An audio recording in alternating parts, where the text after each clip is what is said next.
मध्य प्रदेश में प्रमोशन में आरक्षण केस को लेकर बड़ी खबर सामने आ रही है। दरअसल सरकार की 2025 की प्रमोशन पॉलिसी को हाई कोर्ट में चुनौती दी गई है, जिससे सरकारी विभागों में अब तक प्रमोशन अटके हुए हैं, जिस पर बार बार सुनवाई की तारीख आगे बढ़ती ही चली गई और अब 9 सितंबर यानी मंगलवार को सुनवाई प्रस्तावित है। दरअसल अधिकारी कर्मचारियों का एक वर्ग प्रमोशन में आरक्षण नियमों के खिलाफ उतर आया है। उन्होंने कोर्ट में याचिका लगाकर नियम बदलने की मांग की है। कोर्ट में प्रस्तावित सुनवाई के मद्देनजर दाससूत्र ने कुछ अहम सवालों के जवाब तलाशने की कोशिश की है, जैसे क्या प्रमोशन में आरक्षण का जिन्न फिर चौंकाएगा या हाई कोर्ट में कोई ठोस हल निकल पाएगा? क्या प्रमोशन की सशर्त अनुमति मिल सकती है? ये सवाल अधिकारी कर्मचारियों समेत सरकार के लिए भी बेहद अहम है, क्योंकि सूबे में करीब 10 साल से प्रमोशन नहीं हुए हैं, जिसका असर सीधे सीधे 4 लाख से ज्यादा सरकारी अधिकारी कर्मचारियों पर पड़ रहा है और मामले में सरकार भी काफी पिछड़ चुकी है। लिहाजा अब उसे सुप्रीम कोर्ट के सीनियर वकीलों से बड़ी आस है। इसलिए मंगलवार की सुनवाई बेहद खास, बेहद अहम, बेहद महत्वपूर्ण मानी जा रही है।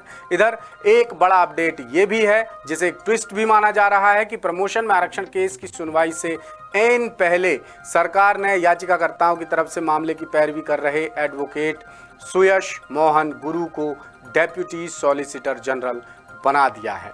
नई जिम्मेदारी के तहत अब एडवोकेट सुयश मोहन गुरु सरकार की तरफ से मध्य प्रदेश हाई कोर्ट और उससे जुड़े ट्रिब्यूनल्स में कानूनी मामलों की पैरवी करेंगे।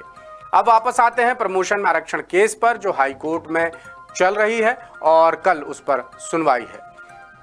तो सूबे में बीते 10 साल से प्रमोशन रुके हैं, ये हम सभी जानते हैं, और बीते 5 साल की अवधि में 1 लाख से ज्यादा कर्मचारी बिना प्रमोशन के रिटायर भी हो गए। सरकारी विभागों में पदस्थ हजारों कर्मचारी 20 साल पहले जिस पद पर थे वो आज भी उसी पद पर कायम है।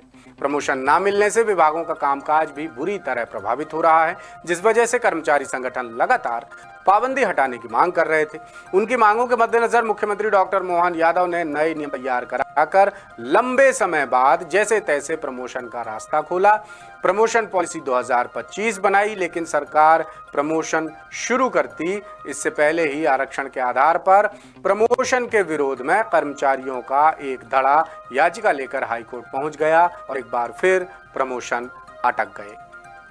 बताते चलें कि मामले में अलग अलग विभागों के 13 कर्मचारियों ने कोर्ट का दरवाजा खटखटाया है। प्रमोशन में आरक्षण को असंवैधानिक बताकर दाखिल की गई याचिका के आधार पर कोर्ट ने तत्काल प्रमोशन पर रोक लगा दी थी। तब से अब तक मामले में 3 सुनवाई हो चुकी हैं और तीनों ही सुनवाई में सरकार पिछड़ती रही है। पिछली सुनवाई में सरकारी वकीलों ने कोर्ट से समय मांगा था। तर्क दिया गया था कि सरकार सुप्रीम कोर्ट के सीनियर एडवोकेट CS वैद्यनाथन और सॉलिसिटर जनरल तुषार मेहता को कोर्ट में बहस के लिए बुला रही है। कोर्ट ने समय भी दे दिया और इसकी सुनवाई अब 9 तारीख को प्रस्तावित है, यानी शुरू से लेकर अभी तक की सुनवाई में सरकार लगातार पिछड़ती आ रही है और अब जो सुनवाई होने वाली है उसके लिए सरकार ने तगड़ी तैयारी कर रखी है। तो अब ये देखना होगा कि हाई कोर्ट क्या रुख अपनाता है। याचिकाकर्ताओं के एडवोकेट को डेप्यूटी सॉलिसिटर जनरल बनाए जाने के बाद पैरवी कौन करता है, क्या रुख होता है याचिकाकर्ताओं का अब, और सरकार की तरफ से सुप्रीम कोर्ट के दिग्गज वकील क्या गुल खिलाते हैं। जो भी होगा दाससूत्र आपको जरूर बताएगा। लेटेस्ट, इन्वेस्टिगेटिव और इन डेप्थ खबरें देखने के लिए ज्वाइन कीजिए दाससूत्र का व्हाट्सएप चैनल, सब्सक्राइब कीजिए यूट्यूब चैनल, लाइक कीजिए फेसबुक पेज और पढ़ते रहिए वेबसाइट www.dassutra.com।